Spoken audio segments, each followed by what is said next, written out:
Rafael Meida e son estudante da Universidade de Barcelona. Eu son Ana Parada e son estudante de primeiro da Universidade da Experiencia. Entonces vamos vos ler un cachiño de un conto de Carlos Casares que se titula Lolo anda en bicicleta. Eu lerei no en galego e o Rafael vai no ler en catalán. Eu comezo. En petit Lolo va en bicicleta, de Carlos Casares. Quan tenia 6 anys, en Lolo va fer una cosa que no va agradar gens als seus pares. Un matí d'estiu, perquè volia ser un bon nen, va matinar. Va entrar a la cuina i va posar-se a preparar l'esmorzar. Com encara era molt petit i no en tenia gaire idea, va agafar una olla i va ficar-hi sucre, melmelada, macarrons, xocolata, llet, safrà i sal. Després va posar-se a remenar-ho tot fins que van arribar els seus pares, que van rebre un enorme disgust per l'embolic que havia fet.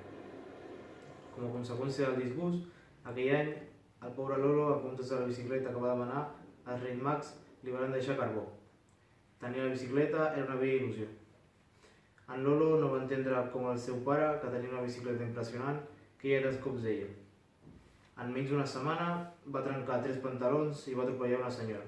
En una altra ocasió va entrar sense voler a una farmàcia i va posar tot potes en l'aire. Des d'aleshores, el pare d'en Lolo li deien coses com cap de suro, trosassa o avió de combat. Molts veïns, quan el van veure arribar a la bicicleta, van ficar-se dins dels portals i a demanar ajuda. En Lolo volia tenir una bicicleta per anar pel mig del carrer fent-se el guai, és a dir, deixant anar les mans i donant salts. La veritat és que en Lolo ja havia provat en secret la bicicleta del seu pare al garatge. Va pujar-hi sobre, recolzat d'una paret per no caure, i va fer sorrir amb la boca, com si estigués pilotant. Però un dia va decidir soltar-se. Va ficar la cama dins la barra i va començar a conduir. Agora, a miña compañeira vai ler a versión en galego. Empeza así. Cando tiña 6 anos, Lolo fixo unha cousa que desgustou moito aos seus pais. Unha mañá de verán, porque quería ser bo, ergueuse cedo. Meteuse na cociña e puxose a preparar o almorzo.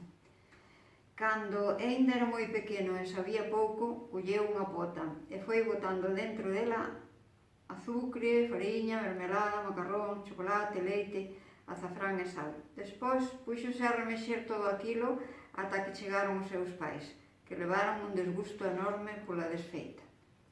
Como consecuencia do desgusto, aquel ano, ao pobre Lolo, en vez da bicicleta que pedira, os reis botaronlle carbón.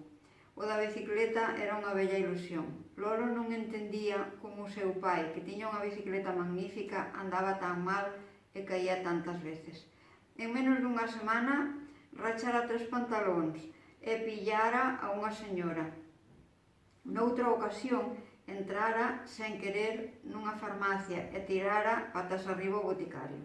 Desde entóns, o pobre Lolo chamaronlle burra vella, ganso e avión de combate.